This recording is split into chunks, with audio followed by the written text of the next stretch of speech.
नमस्कार मित्रों, authors and books के इस ताज़ा एपिसोड में आपका स्वागत है। और आज हमारे साथ राजीव वेंकट जी हैं। राजीव जी, आपका बहुत बहुत स्वागत है इस कार्यक्रम में। और राजीव जी ने एक बहुत अच्छी पुस्तक लिखी है, कास्ट और कास्ट अवे। यानी कि अगर मैं उसका हिंदी में तर्जुमा करूँ तो जाति जो है, कास्ट और कास्ट अवे, जाति को किस प्रकार से त्यागें आप कह सकते हैं, या जो जातिवाद है या जाति है जो है, उसको कैसे कास्ट अवे यानी कि कैसे छोड़ें जो है। तो बहुत अच्छी पुस्तक है। और इसके विषय में आज चर्चा करेंगे राजीव जी के जो यात्रा रही है लिखने की, उसके बारे में भी चर्चा करेंगे। उससे राजीव जी एक सीरियल एंटरप्रेन्योर हैं, वेदांता के टीचर हैं, और वेदांत की क्लासेस भी लेते हैं, चिन्मय मिशन के साथ भी जुड़े हुए हैं। और तो हम राजीव जी से ही सबसे पहले पूछते हैं कि राजीव जी, आप अपने बारे में थोड़ा सा बताएं।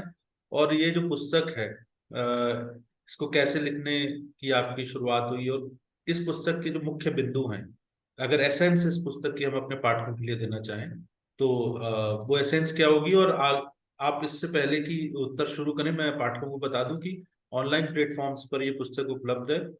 और इसके अलावा भी हम इस संबंध में जो रेलिवेंट जानकारी है वो आप हमारे इस यूट्यूब वीडियो के डिस्क्रिप्शन बॉक्स के अंदर आपको रेलिवेंट जानकारी मिलेगी। राजीव जी। धन्यवाद अरुण जी। सबसे पहले आपका बहुत बहुत धन्यवाद। और मैं अपने बारे में पहले दो शब्द बता दूं। जैसे आपने बताया, राजीव वेंकट मेरा नाम है। मैं प्रोफेशन, अपने क्वालिफिकेशन से मैं एक इंजीनियर हूं, इलेक्ट्रॉनिक्स एंड कम्युनिकेशन इंजीनियर हूं from national institute of technology Hamirpur. उसके बाद मैंने मास्टर्स किया मैनेजमेंट एंड बिजनेस एडमिनिस्ट्रेशन में। और मैं लॉ लॉ पे भी मैंने ग्रेजुएशन किया हुआ है। सो ये मेरी एकेडमिक क्वालिफिकेशन रही है। एज यू सेड, मैं बिजनेसेस से इन्वॉल्व हूँ। मैं I have been involved with startups. मैंने कुछ स्टार्टअप्स भी किए हैं जो भी काफी सक्सेसफुली रन किए थे। मैं इंटरनेशनली काफी कंपनीज में टेलीकॉम स्पेस में मैंने काम किया हुआ है, और अभी मैं कुछ कंपनीज में इन्वेस्टेड हूँ जो ईपीसी और प्रोजेक्ट्स वगैरह में इन्वॉल्व है। तो ये रही मेरी ब्रीफ प्रोफेशनल और एकेडमिक और एजुकेशनल इंट्रोडक्शन। और रही बात, आपने जो एक इंट्रोडक्शन मेरा और दिया, जो मैं एक वेदांत का टीचर हूँ, मेरे विचार में मैं आपको जस्ट थोड़ा सा करेक्ट करना चाहूंगा। मैं अपने आप को एक वेदांत का स्टूडेंट ही मानता हूँ, क्योंकि वेदांत का टीचर तो एक ही रहे हैं मेरे हिसाब से, जो है जगत गुरु आदि शंकराचार्य जी। तो सबसे पहले हम उनको वंदन करते हैं, और हम अपने चर्चे में आगे बढ़ते हैं। तो अब ये पुस्तक जो आपने बताया, ये पुस्तक मैंने इंग्लिश में लिखा है, और इसका नाम है cast your cast away, the clarion call of Sanatan Dharma. अब इस पुस्तक को लिखने का जो प्रेरणा था, शायद ये पुस्तक मेरे अंदर बहुत सालों से था, जो कि इस पुस्तक के फॉरवर्ड में, पुस्तक के इंट्रोडक्शन में भी मैंने मेंशन किया है कि शायद ये पुस्तक मेरे अंदर बहुत टाइम से था। क्योंकि जो भी आदमी इस हमारे भारतवर्ष से प्रेम करता है, जो इस समाज में रहता है, और जो इस समाज में एक जागरूक नागरिक की तरह रहता है, तो वो इस जाति नाम की एक, अगर मैं शब्द यूज करूं, बीमारी, इससे वो अलग नहीं रह सकता है। उसे अपने चारों तरफ दिखता है।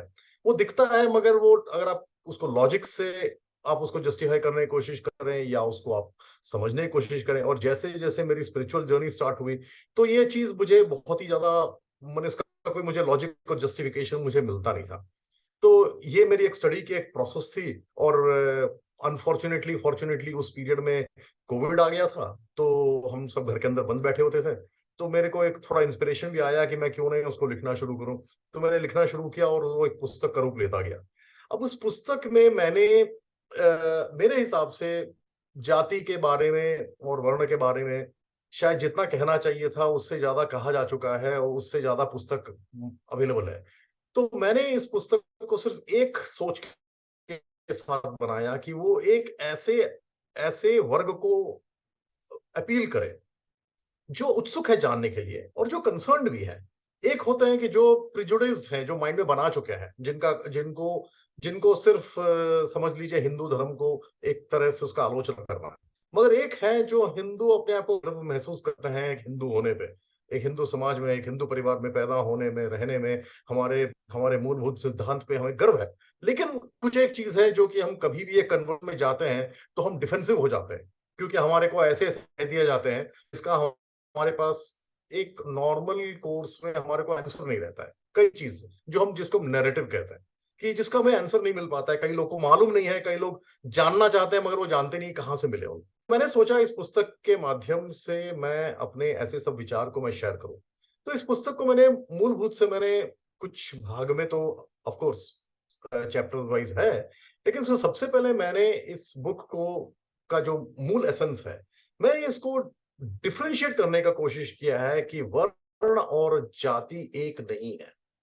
हम जिसको आज जातिवाद कहते हैं, उसका अगर जिस रूप में हम इस जातिवाद को आज अपने समाज में देख रहे हैं, मैं बिल्कुल कॉन्फिडेंस के साथ ये कह सकता हूं कि हिंदू धर्म से, सनातन धर्म से उसका दूर दूर तक कुछ लेना देना नहीं है, जिस फॉर्म शेप में हम जातिवाद को आज देख रहे हैं। एट द सेम टाइम अगर आप मुझे पूछे क्या एक जातिवाद, क्या एक सोशल रियलिटी नहीं है, तो मुझे एडमिट करना पड़ेगा कि हाँ, वो एक सोशल रियलिटी है, वो हमारे सामने है। तो इस डाइकोटोमी को हम अगर एड्रेस करें तो उसको दो तीन चार तरीके से हमें उसको लेना पड़ेगा। एक है कि मैंने इस पुस्तक में सबसे पहले लिया एक स्क्रिप्चरल पर्सपेक्टिव लिया है कि हमारे शास्त्र, जिसको हम सनातन धर्म का आधार मानते हैं, हम कहते हैं हमारे शास्त्र के आधार है श्रुति और स्मृति। तो श्रुति और स्मृति वो क्या कहते हैं इस संदर्भ में, वो इस पर्टिकुलर इश्यू पे क्या कहता है। तो मैंने एक स्क्रिप्चरल पर्सपेक्टिव लिया है कि हमारे स्क्रिप्चर्स क्या कहते हैं इसके बारे में।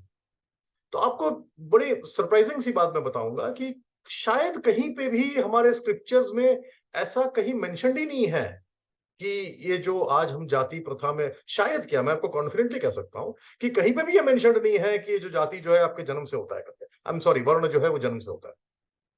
जाति जन्म से हो सकता है, हम विल कम टू दैट। जाति ऑफ कोर्स जन्म से ही होता है।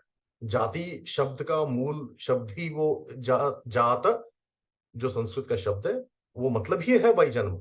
जन्मना जायते इति जाति, जाति का शब्द ही जन्म से आता है। तो जन्म, जाति जन्म से जुड़ा हुआ है, उसमें कोई दो राय ही नहीं है। मगर वर्ण, जो वर्ण व्यवस्था है, जिसके जिसके ऊपर में, या हम कहें जिसका डिस्टॉर्शन है, ये जो आज हम जिसको जातिवाद के रूप में देख रहे हैं, उस वर्ण व्यवस्था का हमारे शास्त्रों में कहीं पे भी मेंशन नहीं है कि वो जन्म से ही तय होता है और मृत्यु के साथ ही खत्म होता है। ऐसा कहीं पे भी मेंशन नहीं। तो मैंने इस पुस्तक में एक स्क्रिप्चुरल पर्सपेक्टिव लिया। फिर मैंने इस पुस्तक में मैंने एक हिस्टोरिकल और एक सोशल पर्सपेक्टिव भी लिया कि आखिर हम कह रहे हैं कि हम कह रहे हैं ये हमारे शास्त्र में है नहीं, ये हम कह रहे हैं कि हमारे में था नहीं, मगर ये है, तो ये कहां से आ गया। तो मैंने उसको भी एक समझने की कोशिश किया है कि ये आया कहां से। अगेन इस पे भी मैं कहूंगा कि इसमें बहुत सारे रिसर्च किताबें हैं, जिसका जैसा लीनिंग है उसका उस टाइप का रिसर्च वर्क होगा इस पर्टिकुलर टॉपिक में। कोई कह देगा आर्यन इन्वेजन है, कोई कह देगा ये है, कोई कह देगा वो है, कोई कह देगा हम मूलभूत से ही हमने ऊंच नीच का फर्क किया है। तो मैंने उसको कई तरीके से उसको मैं ट्रीट करने की कोशिश किया हूँ। फिर मैंने इसमें क्या किया है, मैंने करीब एक 5 पर्सनैलिटीज ली है। मैंने 5 पर्सनैलिटीज को मैंने, उनका बायोग्राफी नहीं लिखा है, लेकिन उनके पर्सनैलिटीज के एक सर्टेन ट्रेट्स को मैंने लाने की कोशिश किया है, जिसके माध्यम से मैंने ये सिद्ध करने की कोशिश किया है कि वर्ण जो है, हमारे शास्त्र में जो वर्ण का जो कॉन्सेप्ट है, वो वर्ण अपने आप में मोबिलिटी प्रोवाइड करता था, और वो वर्ण सिर्फ एक माध्यम था आपको अपने पुरुषार्थ के मार्ग पे। जैसे हम जानते हैं कि हमारे पुरुषार्थ, हमारे धर्म में कहा जाता है 4 पुरुषार्थ है, धर्म, अर्थ, काम और मोक्ष। हर जीवित व्यक्ति, every living being, let us not expand the discussion by saying the entire living being, so let us only treat human beings। Her human being का पर्पस ऑफ लाइफ सिर्फ एक है, वो माने ना माने, वो जाने ना जाने, वो एक्सेप्ट करे, वो एक्सेप्ट ना करे, वो है मोक्ष की प्राप्ति। वो मोक्ष क्या है, अगेन वो एक स्क्रिप्चर, वो एक स्पिरिचुअल डिस्कशन हो जाएगा, अगेन मैं उस पर भी नहीं जा रहा हूं। लेकिन हमारे 4 पुरुषार्थ क्या कहेंगे, धर्म का अध्ययन करते हुए या धर्म के मार्ग पे अर्थ और काम का उपयोग करते हुए आप मोक्ष की ओर बढ़े। उसके लिए वर्ण व्यवस्था का एक अरेंजमेंट था, और वर्ण व्यवस्था का अरेंजमेंट भी था वो धर्म से लिंक्ड था। हम उसमें भी आएंगे जब हम अपना चर्चा आगे बढ़ाएंगे। तो उसमें मैंने 5 पर्सनैलिटीज लिए। वो 5 पर्सनैलिटीज है भगवान वाल्मीकि, बहुत पॉपुलर पर्सनैलिटीज मैंने लिए, जिनको हम सब जानते हैं। भगवान वाल्मीकि जी, वाल्मीकि जयंती मनाते हैं हम सब जानते हैं कि वो रामायण के ऑथर हैं, आदि कवि कहते हैं। तो मैंने उसमें ये बताया है कि अगर आप उनको आज के पर्सपेक्टिव से देखें, तो वो एक सो कॉल्ड शूद्र परिवार में से बिलोंग करते थे, मगर वो एक ऐसे शख्सियत बन गए, वो एक ऐसे पर्सनालिटी बन गए जिनको आप समझिए, जिन्होंने, माने जिनको हम आदि कवि कहते हैं, जिनको हम आदि कवि कहते हैं, तो उसमें मैंने काफी सारे मिथ्स मैंने निकालने की कोशिश की है, कि उसमें मैंने मिथ्स भी पॉइंट आउट करने की कोशिश की है। अब अगर हम कहते हैं कि और ठीक है, मैं वो मिथ्स पे हम आएंगे, जैसे हम बाकी पर्सनैलिटीज पे बाकी जाएंगे। की चार कौन सी और पर्सनालिटीज हैं इसमें? हाँ, बाकी के चार पर्सनैलिटीज, एक है, मैंने परशुराम भगवान को लिया है, जो कि एक ब्राह्मण परिवार में, माने एक ऋषि पुत्र थे वो एक ऋषि पुत्र थे। उनको अवतार में मानते हैं, हम उनको महाविष्णु के अवतार में मानते हैं। वो फ्रॉम द भक्ति पॉइंट ऑफ व्यू है, religious point of view, but अगर वो ऋषि पुत्र थे, मगर उनका कर्म सारा एक क्षत्रिय और एक वॉरियर का ही था। उनके जैसा कोई वॉरियर नहीं था अपने टाइम में। उन्होंने 21 बार इस समाज को इन्होंने उन्होंने उन्होंने दुष्कर्मी लोगों से उन्होंने मुक्त किया था। तो उनके उनके जैसा वॉरियर ही नहीं था, तो क्या वो ब्राह्मण थे? क्या वो क्षत्रिय थे? अगर हम उसको आज के अंडरस्टैंडिंग या इंटरप्रिटेशन समझना कोशिश करें। तीसरा पर्सनालिटी मैंने लिया है उसमें, वो है सम्राट चंद्रगुप्त मौर्य, जिनका हम स्टोरी जानते हैं। सम्राट चंद्रगुप्त मौर्य, जिनके जिनका लीनिएज का ही पता नहीं था, कि वो, मैंने, कोई बोलते हैं कि वो चरवाहा थे, वो भेड़ बकरी चराते थे। उनको उनके गुरु के नजर पड़ गई, और उन्होंने उन्हें उन्हें शिक्षा देना शुरू किया, और कहते one of the greatest rulers this country has seen, without doubt. चौथा पर्सनालिटी मैंने लिया है उसमें, वो है सत्यकाम। मैंने सत्यकाम लिया है चौथा पर्सनालिटी, और वो है सत्यकाम का स्टोरी बहुत ही इंटरेस्टिंग है। सत्यकाम एक ऐसे बालक थे जिनको जिनको अपने पिता का पता ही नहीं था।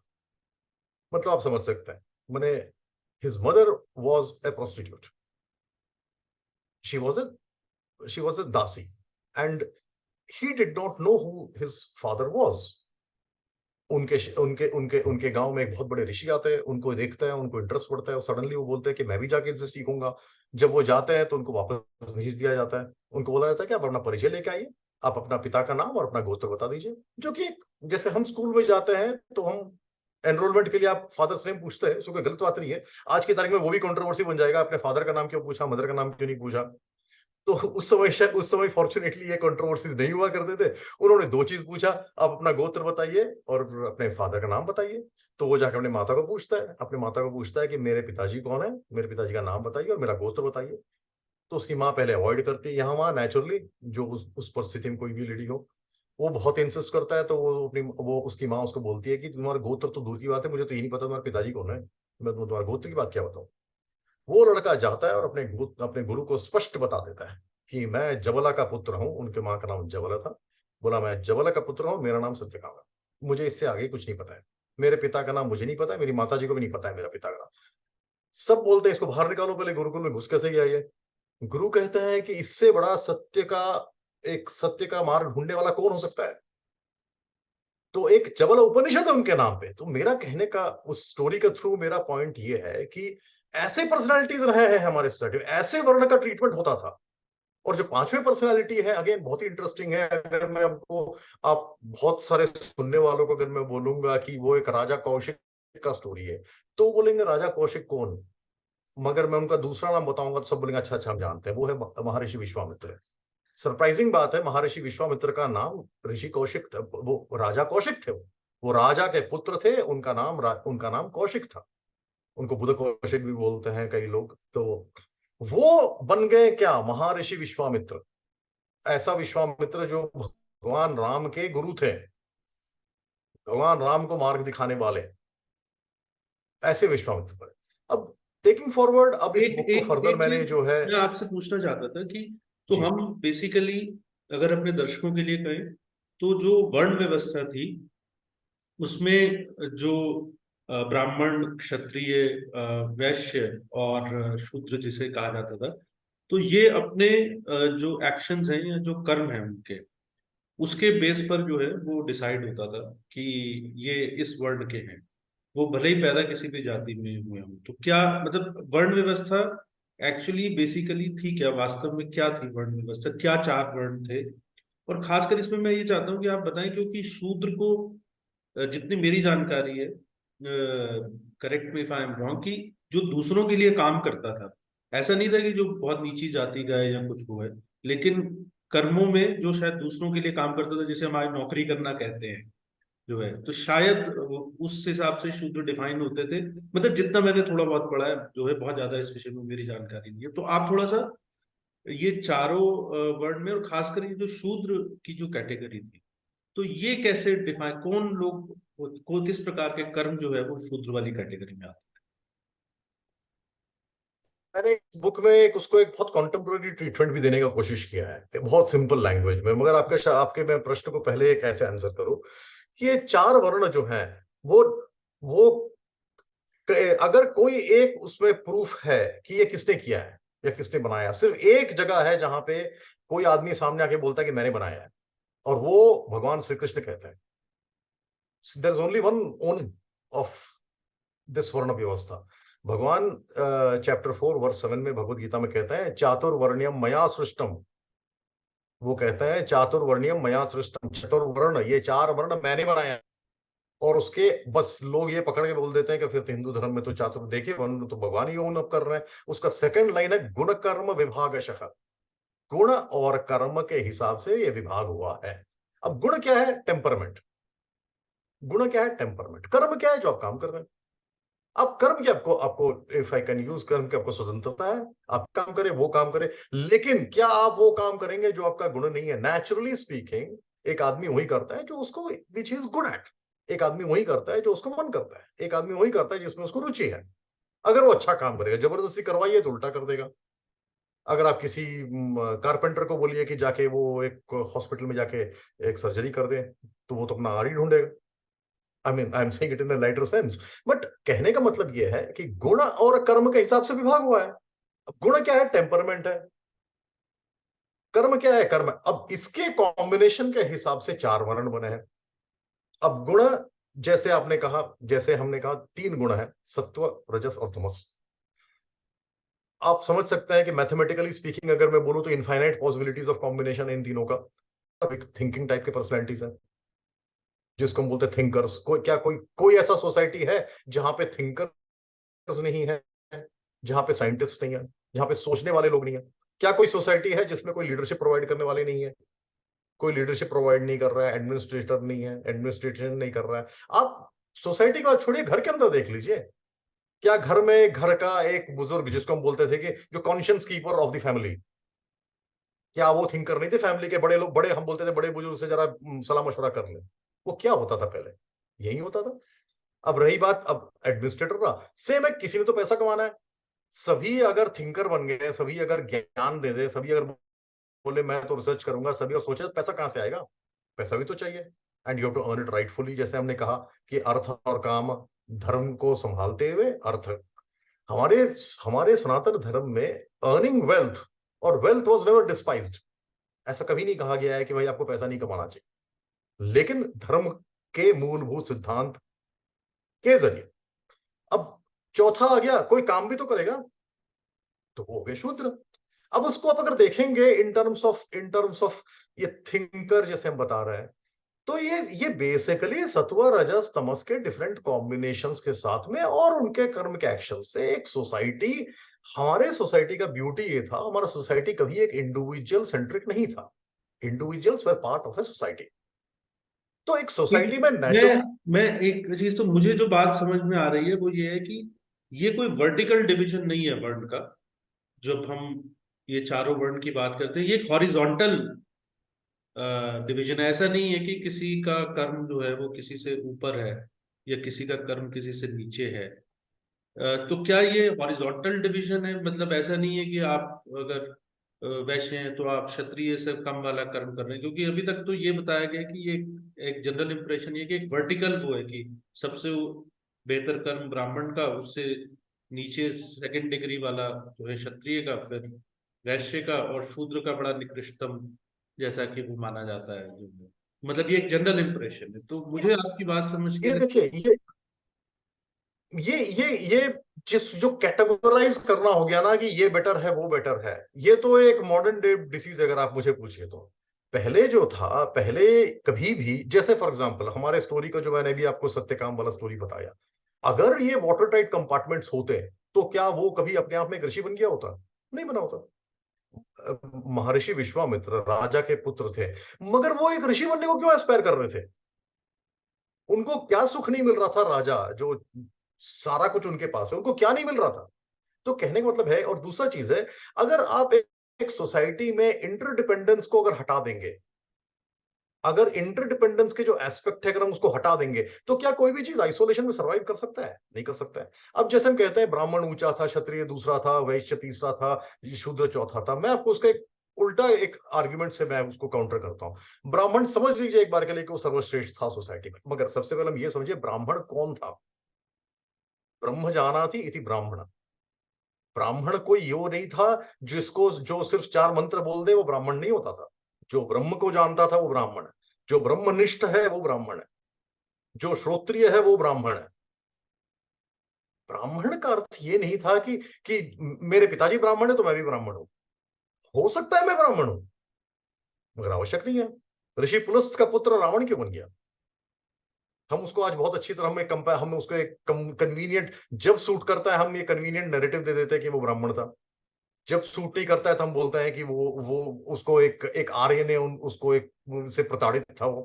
तो ये तो हमारी डिस्टॉर्शन है आज की तारीख में। मगर coming back to the topic, आपने coming back to the point आपने जो कहा, तो ये कभी भी अब देखिए ब्राह्मण, ब्राह्मण समाज में अवश्य अवश्य वो एक मोस्ट रेस्पेक्टेड था। Let us not deny that. राजा भी खड़ा हो जाता था, क्यों? क्या वो उसके वेल्थ के लिए खड़ा हो जाता था? नहीं। क्या वो उसके पावर के लिए खड़ा हो जाता था? नहीं। वो तो एक वक्त खाना खाने वाला आदमी था। उसके सामने क्यों, उसके ज्ञान के सामने खड़ा हो जाता था राजा भी। राजा भी अपने दरबार में एक राज पुरोहित क्यों रखता था? उसके ज्ञान के लिए रखता था। ना उसके पास धन था, ना उसके पास कुछ था, तो उसका सम्मान उसके ज्ञान की वजह से होता था। So तो knowledge हमारे and समाज में spirituality were put at the highest pedestal, basically. Absolutely where, because जैसे हमने देखा कि अब चार पुरुषार्थ भी देखा, तो हाईएस्ट पुरुषार्थ क्या था? आज की तारीख में भी अगर आप किसी ऑर्गेनाइजेशन में जाएंगे, आप किसी भी लेट अस टेक एक यूनिवर्सिटी में जाते हैं, तो एक प्रोफेसर जो होते हैं, जो साइंटिस्ट होते हैं, उनको छेड़ा नहीं आता, उनको अलग रखा जाता है। और ठीक है भाई, वो अपना काम कर रहे हैं। वो इसलिए थोड़ी है कि वो सबसे ताकतवर है या उस कॉलेज पॉलिटिक्स में या यूनिवर्सिटी पॉलिटिक्स में सबसे इंपॉर्टेंट है। But at the same time somebody needs to bring in the money, finances to run that university, that institution. Somebody needs to administer that institution. And can, जैसे एक hospital में अगर मैं बोलूं कि कुछ एक ऐसे जगह है जहां पे हॉस्पिटल का मालिक भी अंदर नहीं घुस सकता है, मगर एक डॉक्टर घुस जाता है अपना स्टेथोस्कोप लगा के। तो क्या वो उसको उसका उसका मनी पावर के हिसाब से उसको एंट्री बना हो रहा है? और एट द सेम टाइम वहां पे एक ऐसा आदमी भी हो जाता है जो कि सिर्फ सफाई कर रहा है वहां पे अंदर। एक आईसीयू में, मैंने अपने पुस्तक में एक एग्जांपल लिया है। एक आदमी आईसीयू में है, उसकी एक सर्जरी हो रही है।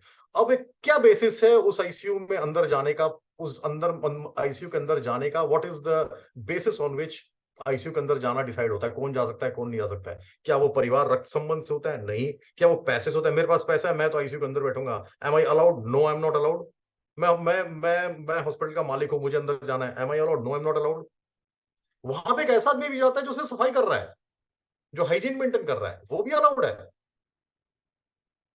So what is the criteria? Similarly हम लोग अगर मंदिर में बोले कि मंदिर में जाने के लिए, मंदिर में गर्भगृह में प्रवेश करने के लिए एक ऐसा आदमी जा सकता है जो वो शुद्धि, जिसके जो वो शुद्धि का वो नियम पालन कर रहा है, तो हम आज की तारीख में उसको देख के हम बोल देते हैं कि वो प्रोहिबिटिव था, वो रिस्ट्रिक्टिव था। हमें समझना पड़ेगा कि हर चीज के पीछे हमारी सोसाइटी में कोई ऐसा चीज नहीं था, चाहे वो आज की तारीख में वो डिस्टॉर्टेड दिखे, चाहे वो आज की तारीख में इररिलेवेंट दिखे, चाहे आज की तारीख में वो एक माने एक ऑब्जेक्शनेबल भी दिखे। We have to understand that even if it has come with a logic. तो maybe that Rajeev ji, logic not. Rajeev ji, मैं एक चीज आपसे पूछना चाहता हूँ। तो ये जाति व्यवस्था फिर कहाँ से इमर्ज हो गई, जो है, जिसको आज हम जिस रूप में देखते हैं? तो इसका कैसे ओरिजिन हुआ, कहाँ गड़बड़ कहाँ हुई? कि मैं आपको एक बात बताऊं, जाति जिसको जाति व्यवस्था, जाति में एक मैं समाज जातिवाद जातीय। में कहूंगा, जाति व्यवस्था भी नहीं, हाँ, तो जातिवाद कहना चाहिए। जाति तो जाति हमारे समाज एक जातियों में तो रह ही रहा था, जैसे हर जगह रहते हैं एक अपने जाति में। हमें ये समझना पड़ेगा कि एक सबसे बड़ा प्रॉब्लम, हमारा प्रॉब्लम इतना बड़ा इसलिए है क्योंकि हम सबसे पुराने, और हम सबसे पुराने और पुराने सबसे सनातन सभ्यता भी है, सबसे लॉन्गेस्ट कंटिन्यूटी का सिविलाइजेशन भी हम ही है। सो नेचुरली इवन प्रॉब्लम्स की भी कंटिन्यूटी पॉसिबली सबसे ज्यादा रही होगी। एंड अगेन हिस्टोरिकली मेरे ख्याल से most attacked, most ravaged, most invaded nation भी शायद हम ही रहे। सो नेचुरली आप समझ सकते हैं कि उसमें बहुत किस्म की विकृतियां बाहर से आई है। अगेन मैं प्लीज मैं ये क्वालिफाई करना चाहता हूं कि कोई सुनने वाला आदमी बोलेगा कि मैं अपने सारे प्रॉब्लम को मैं बाहर की तरफ बोल रहा हूं कि हम तो बिल्कुल सही थे, वो बाहर से। मैं बिल्कुल, वो मेरा इंटेंशन नहीं है। बट मेरा कहने का मतलब है, let us take the meaning word caste, जो कि जाति का इक्वलेंट है आज की तारीख में। आपने पूछा जातिवाद कैसे आ गया, ये कास्ट वर्ड का ओरिजिन क्या है? क्या क्या क्या कास्ट हमारे लैंग्वेज का है? नहीं। क्या वो इंग्लिश का भी नहीं है वो? It's a Portuguese word, origin from a Portuguese word called casta.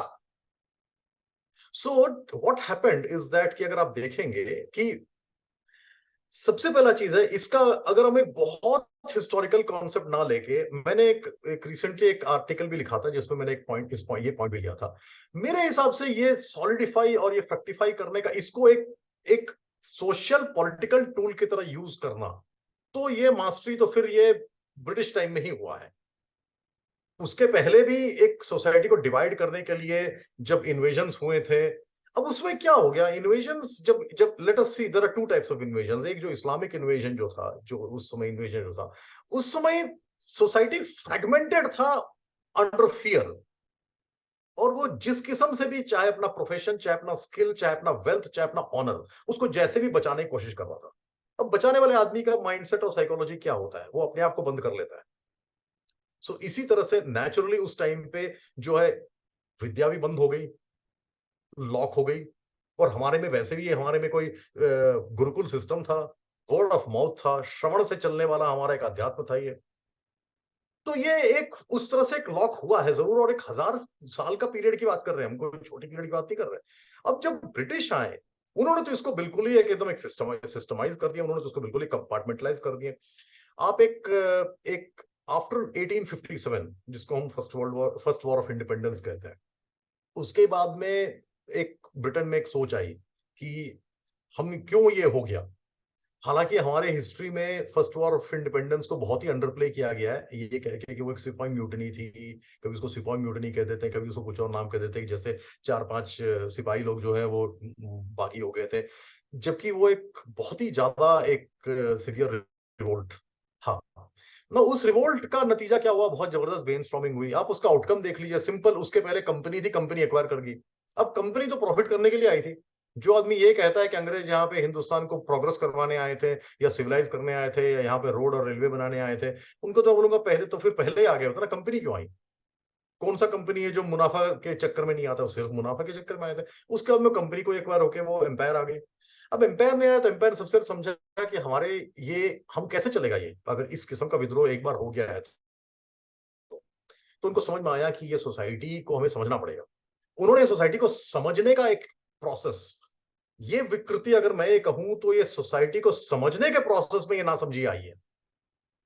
There was a caste census which happened, जो कि एक हर्बर्ट होप रिस्ले करके एक ब्यूरोक्रेट थे, अंग्रेज थे।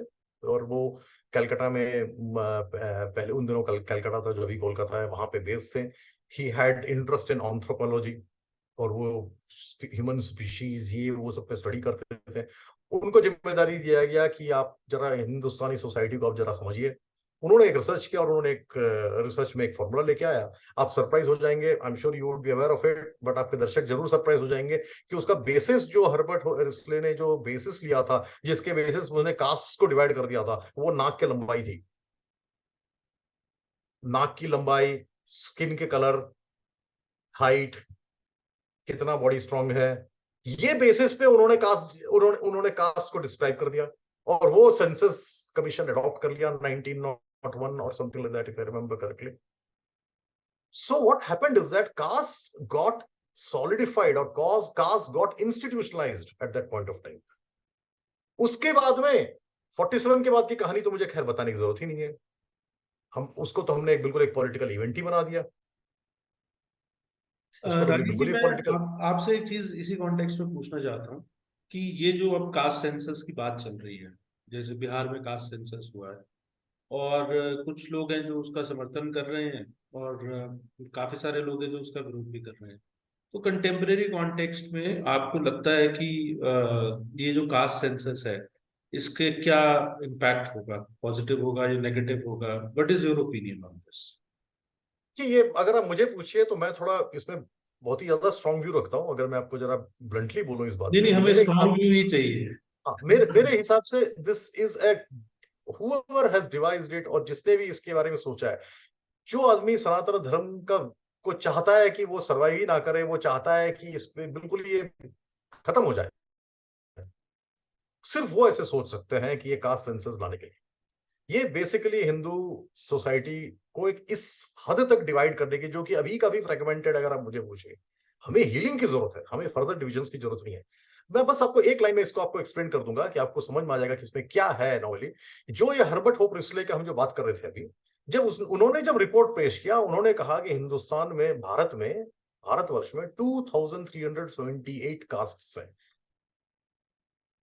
ठीक है, I mean please don't hold me for the number, may be it little bit here और देयर, मैं अपने याद से कह रहा हूँ। 2378 कास्ट उन्होंने डिवाइड कर दिया। आज की तारीख में जो 25,000 से आता है, 25, और ये कास्ट सेंसस के बाद तो शायद वो 50,000 हो जाएगा। तो क्या कोई कास्ट की कोई फैक्ट्री लग रही है क्या, जहां पे कास्ट बन रहे हैं? एक कोई प्रोफेशन है, आप उसको कास्ट का नाम दे दे रहे हैं। आप एक प्रोफेशन के बेसिस पे कास्ट दे दे रहे हैं, आप एक कम्युनिटी के बेसिस पे कास्ट दे दे रहे हैं, आप एक लोकेलिटी के बेसिस पे कास्ट का नाम दे दे रहे हैं। ये सोसाइटी को फ्रेगमेंट करने के अलावा और कुछ नहीं करेगा। और रही बात जहां तक कि जिसका जितना आबादी वो हक, क्या सोसाइटी ऐसे चल सकता है क्या? क्या सोसाइटी मैं अब ऐसे मैं कम? मैं आपकी बात से एग्री करता हूँ, और अब हम एक अंतिम प्रश्न की ओर लौटेंगे, जो आपकी पुस्तक से संबंधित, क्योंकि मैंने पुस्तक पढ़ी है। तो उसमें आपने कुछ बड़े इंटरेस्टिंग इंसिडेंट्स जो, जिसको लेके कि अक्सर एक विमर्श के युद्ध में एक पक्ष रखा जाता है कि सनातन धर्म जो की जो अवधारणा है वो प्राचीन काल से जिसको सो कॉल्ड दलित विरोधी रही है, और उसको एक कास्ट के पर्सपेक्टिव में रखा जाता है, जिसमें जैसे एकलव्य का अंगूठा मांगना है, शंभुक वध है। तो ये आपने कुछ इंसिडेंट्स, तो कौन कौन से इंसिडेंट्स आपने वो किए, उसमें से किसी आप एक इंसिडेंट का के बारे में अगर एक्सप्लेन कर सकें जो है, तो उसके बाद फिर हम अपनी चर्चा रैप अप करेंगे। जरूर। मैंने तीन ऐसे एस्पेक्ट्स को मैंने लिए हैं अपने पुस्तक में, जो कि हेविली कंटेंशियस है, जो कि बहुत ही विवादास्पद है हमारे सोसाइटी में, जिसको एक तरीके से हर किस्म से वो डिस्टॉर्टेड भी है। एक है वो मनुस्मृति, दूसरा है शंभु का वध, और तीसरा है एकलव्य का जो एपिसोड है। मैंने ये तीन को, मेरे ख्याल से मैंने कोशिश किया है कि उसको एक बहुत ही अलग तरीके से ट्रीट करूं। मनुस्मृति ऐसा है चीज एक, जो कि आज की तारीख में, अगर आप आज के पॉलिटिकल डायलॉग में अगर आप देखें, तो एक वो गाली जैसा बन गया है कि मनुवाद कह दो किसी को, मनु मनु वाले मनुवादी पार्टी कह दो। ये एक अजीब सा कि बगैर समझे कि मनु कौन था और मनु का स्मृति क्या है, स्मृति होता क्या है, मनुस्मृति क्या कहता है। आपको सरप्राइज होगा ये जान के कि जो हमारे सुप्रीम कोर्ट ऑफ इंडिया के ऊपर में जो लोगो भी लगा है, वो भी मनुस्मृति से आता है। तो क्या मनुस्मृति अगर इतना ही, अगर एक एक ऑब्जेक्शनेबल डॉक्यूमेंट होता, तो हम क्यों उसको ले लिए वहां पे? तो खैर, वो एक एक जस्ट एक काउंटर पंच था वो। वैसे मैंने उसमें दो और इंसिडेंट भी लिए हैं मैंने, जो है एक एकलव्य का, और जो है और एक शंभुकवध का। तो एकलव्य का जो है खास, मैं एकलव्य वाले इंसिडेंट पे मैं कहना चाहूंगा कि वो मुझे बड़ा इंटरेस्टिंग लगा। जब मैं उसके लिए थोड़ा स्टडी भी कर रहा था, जब मैं समझ भी रहा था, तो मैं बड़ा सरप्राइज हो गया, क्योंकि हम लोग सब क्यों क्या है, हम लोग we have grown up Mahabharat की सीरियलें देखते हुए, महाभारत सुनते हुए। हमारे माइंड में आज तक हमने सुनते हुए आया कि एकलव्य का स्टोरी का बॉटम लाइन क्या है, अगर एकलव्य स्टोरी का टेक अवे क्या है, वो ये है कि एक गरीब पिछड़ा हुआ एक एक एक वनवासी बालक, वो एक क्षत्रिय पुत्र अर्जुन से भी शूरवीर था, और वो आगे बढ़ सकता था। इसीलिए एक ब्राह्मण गुरु, द्रोणाचार्य के नाम के एक ब्राह्मण गुरु ने एक छल किया और उसका अंगूठा काट लिया, ताकि वो उस क्षत्रिय पुत्र से आगे ना बढ़ पाए। ये है बॉटम लाइन। अगर एकलव्य का स्टोरी अगर आप किसी को पूछेंगे, तो वो यही नरेटिव बताएगा। अब आप सरप्राइज हो जाएंगे ये जान के कि एकलव्य कौन था। क्या वो एक वनवासी, एक क्यों क्यों हमारे को माइंड है, क्योंकि हमने जो सीरियलों में देखा है, उसको हमने देखा है वो फेदर वेदर डाल दिया है, उसको बिल्कुल एक ऊपर का वस्त्र के बिना, वो सिर्फ एक नीचे एक एकदम एक if I can use the word tribal outfit में हम उसको दिखाते हैं। हमने एक पोर्ट्रे कर दिया, एक स्किनी सा लड़का दिखा देते हैं हम एकलव्य। एकलव्य कौन था? एकलव्य हिरण्य धनुष, जो जरासंध के मगध साम्राज्य के सेनापति का पुत्र था। वो निषाद राज हिरण्यधनुष का पुत्र था। वो कोई समाज का दबा कुचला था क्या? नहीं था। वो एक लेट अस से क्लैन, निषाद एक क्लैन का वो राजा का पुत्र था, और उसका पिताजी क्या था? सेनापति था। किसका था? जरासंध का था। तो आप इसके कंटेक्स्ट समझिए। जरासंध कौन था? उस समय आर्यव्रत जो है दो दो पोल्स में डिवाइडेड थे। एक जो भगवान कृष्ण की तरफ थे, हस्तिनापुर हो गए, ये हो गए, और एक था जो सारे दुष्ट, शिशुपाल, दंतवक्र, सब आप बोल लिए, सब लोग, कंस वंस, सब लोग एक तरफ। उनका पोल कौन था? वो जरासंध था। जरासंध वो था जिसको भगवान कृष्ण भी उसको हराने के लिए असमर्थ थे, और उन्होंने भी अपने आप को एक रणछोड़ कहला के वो मथुरा छोड़ के द्वारका जाना पसंद किया। वो इतना पावरफुल आदमी था, और उसका एक ही ऑब्जेक्टिव था, कृष्ण, भगवान कृष्ण और कृष्ण से जुड़े हुए, यानी let me use the term कि धर्म के साथ जो खड़ा हुआ उसके वो उसका वो दुश्मन ना। उसका सेनापति हिरण्यधनुष, उसका पुत्र है एकलव्य। वो आ जाता है हस्तिनापुर के राज्य में छिपे छिपे, और वो उनसे उनका उनका उनका जो शस्त्र विद्या वो सिखा रहा है, वो शस्त्र विद्या वो सुन रहा है, वो सीख रहा है, वो छिप छिप के सीख रहा है। अगर उसका इंटेंशन क्लियर होता तो गुरु को आके, जैसे सत्यकाम आया था, हमने सत्यकाम का एग्जाम्पल लिया। सत्यकाम जाके अपने गुरु को बोला कि मुझे अपने पिता का नाम नहीं पता है, मुझे अपना गोत्र नहीं पता है, मुझे सिखाइए, और उसको गुरु ने सिखा दिया। वो क्यों नहीं चांस लिए द्रोणाचार्य से? एज्यूम कर लिए। मैं नहीं कह रहा हूं कि मेरा line of thought is the final line of thought, but मैं कह रहा हूं अब आज की तारीख में, अगर आप बताइए कि अगर एक लेट मी, मैंने उसमें कोरिलेशन लिया कि पाकिस्तान के जो जनरल है, लेट मी से, उनके जो बेटे हैं, वो हिंदुस्तान में अपना नाम बदल के आ जाते हैं, अपने कोई कहीं से वीजा लेके आ जाते हैं, और इंडिया के न्यूक्लियर प्लांट के बाहर में खड़ा होके वो न्यूक्लियर फिजिक्स पढ़ रहा है। तो आप क्या बोलेंगे कि वो न्यूक्लियर फिजिक्स से इंटरेस्टेड स्टूडेंट है? आप उसको कहेंगे कि या आप उसको आप एक एनिमी की तरह ट्रीट करेंगे? वो तो शुक्र है हमारे यहाँ पे आसानी से क्षमा करने की एक हेरिटेज रही है। कोई सर तन से जुदा नहीं करके सिर्फ उंगली ही काटी गई। तो ये एक मैंने इसको इस तरह से, इस स्टोरी को मैंने ट्रीट किया है। तो मैंने, it's interesting, it's thought provoking. तो मेरा विचार ये है कि हम इतने प्रेजुडिस से इस सब्जेक्ट पे हम लोग, ये समाज इस वक्त है, तो मैं तो चाहूंगा कि लोग इसको एक ओपन माइंड से समझें, और हम सबका ये दायित्व बनता है कि हम इस समाज को और फ्रैगमेंट होने से बचाएं, और रादर हम इसमें कंट्रीब्यूट करें, या हम एक समझे। आई पर्सनली फील कि knowledge holds the key, the right knowledge. तो राजीव जी, आपके साथ बातचीत करके बहुत अच्छा लगा, और हम उम्मीद कर रहे हैं कि जल्दी आपकी जो है वो अगली पुस्तक भी आएगी। और मेरा दर्शकों से आग्रह है कि ये पुस्तक पढ़नी चाहिए, क्योंकि आ, ये एक विद्यार्थी के भाव से लिखी गई पुस्तक है, जैसा कि राजीव जी ने कहा। और इसमें आपको हिस्टोरिकल पर्सपेक्टिव भी मिलेगा, इसमें आपको आध्यात्मिक पर्सपेक्टिव भी मिलेगा, और इसमें आपको कंटेम्परेरी इश्यूज को कैसे जो है वो आप देख सकते हैं बेहतर तरीके से, एक उसका पर्सपेक्टिव भी मिलेगा। किताब बहुत ही सहज सरल भाषा में लिखी गई है, और मैंने खुद पूरी की पूरी किताब पढ़ी है, और बहुत अच्छी किताब है। किताब ये खासकर जो हमारे युवा वर्ग है जो है, उसको पढ़नी चाहिए। हमारे परिवारों के अंदर अक्सर जो है बच्चे इस सवाल को उठाते हैं कि आप आसपास जाति व्यवस्था देखिए, आप सनातन धर्म की बात करते हैं, आप हिंदू धर्म की बात करते हैं, तो क्या दिया है हिंदू धर्म ने या क्या दिया सनातन धर्म ने? मीडिया के माध्यम से भी ऐसी चीजें हाईलाइट होती हैं जो बड़े जायज सवाल है। लेकिन ये विकृतियां कहाँ से आई, क्या ये मूलभूत विकृतियां हैं कि नहीं है, इन सब विषयों पे बहुत ही सहज सुलभ और छोटी पुस्तक है। अच्छी बात यह है कि बहुत भारी भरकम ग्रंथ नहीं है। अगर आप दिल्ली में से शताब्दी लेंगे तो चंडीगढ़ पहुंचने तक आप एक बार नहीं 1.5 बार वो किताब पढ़ चुके होंगे। और इट्स अ वेरी, जो है इंटरेस्टिंग एनेक्डोट्स भी हैं, स्टोरीज भी हैं। तो मुझे लगता है कि आपको ये किताब पढ़नी चाहिए। मैं एक बार पुनः पुस्तक का नाम आपको बता देता हूँ, कास्ट योर कास्ट अवे, और पुस्तक के लेखक है श्री राजीव वेंकट जी। जी, ये पुस्तक का जो है। और तो आप इसको जरूर पढ़ें, और अपने घर में जो युवा हैं अपने जो है, उनको भी एनकरेज करें इस चीज को पढ़ने के लिए, और इस चीज को लेकर we should not brush these issues under the carpet. इसको लेके एक बहस होनी चाहिए।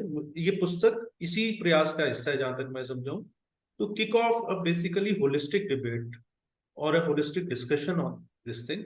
इसमें सारे पक्ष आए, केवल राजनीतिक दृष्टि से जो हम जाति को देखते हैं, या जो एक मार्क्सिस्ट दृष्टिकोण रहा है या कॉलोनियल दृष्टिकोण रहा है जातिवाद को देखने का, जो है, या जातियों को और वर्ण व्यवस्था को देखने का, उसके बजाय एक सनातनी दृष्टिकोण क्या है, ये भी इससे आपको पता चलता है। और राजीव जी, आपने अपना बहुत मूल्यवान समय हमें दिया और बहुत अच्छी चर्चा रही। और पुस्तक के अलावा ऐसे और विषयों पर जब भी हम लोग चर्चा करेंगे तो हम आपको आमंत्रित करेंगे, और अगर आप अपना बहुमूल्य समय हमें देंगे तो हमारे को, हमारे दर्शकों के लिए बहुत बेनिफिशियल होगा, हमें बहुत अच्छा भी लगेगा। और आपकी अगली पुस्तक के लिए आपको बहुत बहुत शुभकामनाएं। और दर्शकों से मैं कहना चाहूंगा कि अगर आपको ये वीडियो अच्छा लगा हो तो आप इसको शेयर करें और हमारे चैनल को सब्सक्राइब भी करें, और राजीव वेंकट जी की किताब जरूर पढ़ें। और राजीव जी, एक बार फिर आपका बहुत बहुत धन्यवाद। बहुत बहुत धन्यवाद। Thank you so much.